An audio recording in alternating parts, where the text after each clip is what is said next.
Hello' everyone কাৰ্ডম recently জানে মোৰ ঘৰত মোৰ মা আৰু দেউতা আহিছিল আৰু ইহঁতৰ কাৰণে মই কি লাঞ্চত মানে স্পেচিয়েল লাঞ্চ বনাই দিছিলোঁ কি বনাইছোঁ তাকে আপোনালোকক আজি মই শ্বেয়াৰ কৰিম ফাৰ্ষ্ট সেই সৰু কুকাৰটো সেইটো মই বাবাৰ কাৰণে খিচুৰি বনাইছোঁ তাত মই দিছোঁ গাজৰ তাৰপিছতে গ্ৰীণ মটৰ দিছোঁ আলু দিছোঁ মচুৰ দালি মগু দালি তেনেকৈ মিক্স কৰি পেলাই খিচুৰি বনাইছোঁ আৰু এইফালে হ'ল মই গাহৰি মাংস বনাম আৰু গাহৰি মাংসটো মই বিলাহীৰ লগত বনাম আজি মই অকণমান তেল দিছোঁ গাহৰি মাংস এনেই তেল নিদিলেও হ'ব কিন্তু মই আজি অকণমান তেল দিছোঁ পিঁয়াজ দিছোঁ আদা নহৰু দিছোঁ তাৰপিছতে হালধি দিছোঁ আৰু এতিয়া নিমখ দি অকণমান ঢাকি পেলাই ফ্ৰাই হ'বলৈ দিম আৰু এতিয়া এইফালে মই মাছ ফ্ৰাই কৰিম মানে মই মাছ আৰু ফুলকবি তাৰপিছতে বিলাহীৰ জোল বনাইছোঁ কিমান ভাল লাগে ন মানে ঠাণ্ডা দিনটো এইটোৱে মোৰ মানে ঠাণ্ডা দিনটো সেইকাৰণে মোৰ কাৰণে ফেভৰেট ছিজন হয় কাৰণ ঠাণ্ডা দিনত ফেভৰেট চব্জিবোৰ হয় ফুলকবি মোৰ ফেভৰেট হয় বন্ধাকবিও খাই ভাল লাগে ন আৰু যিমান শাক পাচলি মানে ঠাণ্ডা দিনত ইমান ভাল ওলাই নহয় প্লাছ ঠাণ্ডা দিনত মানে এই যে ক'ৰবাত ওলাই গ'লে কষ্ট একদম ঘামিবলৈ নালাগে হয়নে সেইকাৰণে ঠাণ্ডা দিনটো মোৰ সেইকাৰণেই ফেভৰেট আৰু এয়া মই মাছখিনি ফ্ৰাই কৰি ল'লোঁ ইয়াত চিম্পল নিমখ আৰু হালধি দি ফ্ৰাই কৰিছোঁ এইটো ৰৌ মাছ হয় লোকেল ৰৌ হয় আজি মানে মই বজাৰত গৈছিলোঁ তেতিয়া লোকেল ৰৌ পালোঁ এয়া লৈ আনিলোঁ পাঁচফোৰণ দিছোঁ তাৰপিছতে পিঁয়াজ আদা নহৰু তাৰপিছতে হালধি একো মছলা চছলা দিয়া নাই কাৰণ দেউতা ডায়েবেটিক পেচেণ্ট হয় ন সেইকাৰণে যিমান পাৰোঁ মানে চব বস্তু কমকৈ দিব চেষ্টা কৰিছোঁ আৰু তাৰপিছত এয়া গ্ৰীণ মটৰ আৰু ফুলকবিখিনি দি লৈছোঁ অকণমান নিমখ দি ঢাকি থ'ম আৰু ফুলকবিখিনি ভালকৈ সিজালৈকে আৰু এইফালে মাংসখিনি চাওক একদম ধুনীয়া ব্ৰাউন কালাৰ হৈ গৈছে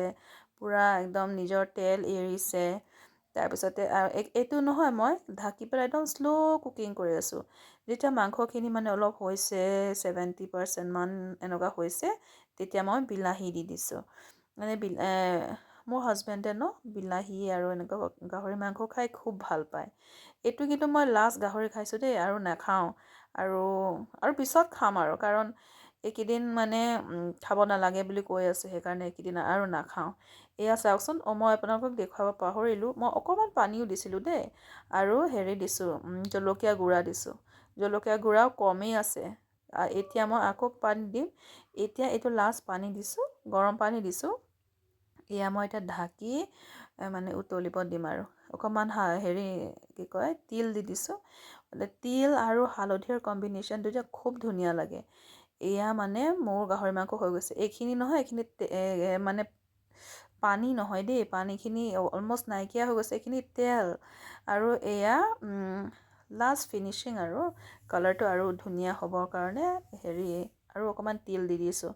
আৰু গাহৰি মাংসটো কালাৰ যে ইমান ধুনীয়া হৈছিল জানেনে খালি এতিয়া এই ৰ'দৰ কাৰণে লাইটিঙৰ কাৰণে মানে কালাৰটো ইমান ধুনীয়া দেখা নাই আৰু যিহেতু মই ফোনেদি ভিডিঅ' কৰি আছোঁ ন ইমান ধুনীয়া মানে কোৱালিটি ওলোৱা নাই কিন্তু বহুত ধুনীয়া কালাৰ হৈছিল আৰু বহুত টেষ্টি হৈছিল আৰু লাষ্টত মই ধনিয়া দি গাৰ্নিছ কৰি দিছোঁ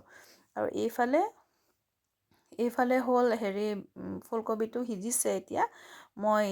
ফুলকবিটো সিজাৰ পিছতহে মই বিলাহীটো দিছোঁ কাৰণ যদি বিলাহী আৰু ফুলকবি একেলগে বনালোঁ হয় চাগে বিলাহীটো মানে ফুলকবিটো সিজিব টাইম লাগিল হয় নেকি সেইকাৰণে মানে বিলাহীটো পিছত দিছোঁ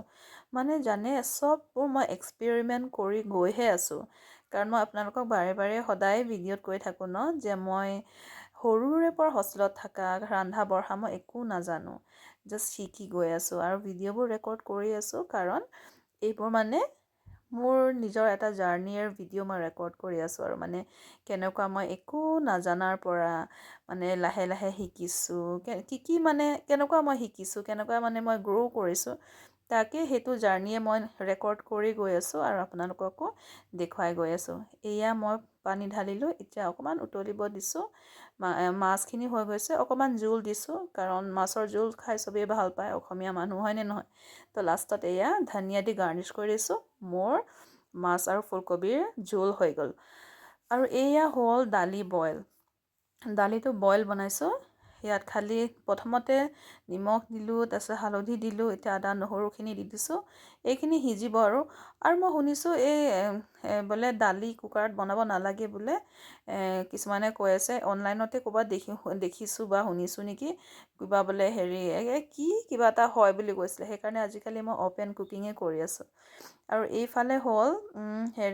কচু আৰু ড্ৰাই বেম্বো শ্বুট বনাম। এয়া মোৰ মায়ে কচু আনি দিছিল, তাৰপিছত তাত আদা নহৰু পেষ্ট দিলোঁ, তাৰপিছত জলকীয়া দিছোঁ, আৰু ইয়াত যে দিলোঁ এইটো হ'ল শুকান বেম্বো শ্বুট, আৰু অকণমান দিছোঁ, তিল দিছোঁ। বাছ সিজাই থাকিলেই হ'ল। কচুখিনি সিজাৰ পিছতহে ড্ৰাই বেম্বো শ্বুটটো দিব লাগে। তো এয়া মোৰ কচু আৰু ড্ৰাই বেম্বো শ্বুটৰ চব্জিও হৈ গ'ল। কি ধুনীয়া গ্ৰেভি হৈছে ন, একদম বহুত ধুনীয়া লাগিল খাই। আজিলৈ ইমানতে সামৰিছোঁ, বাই।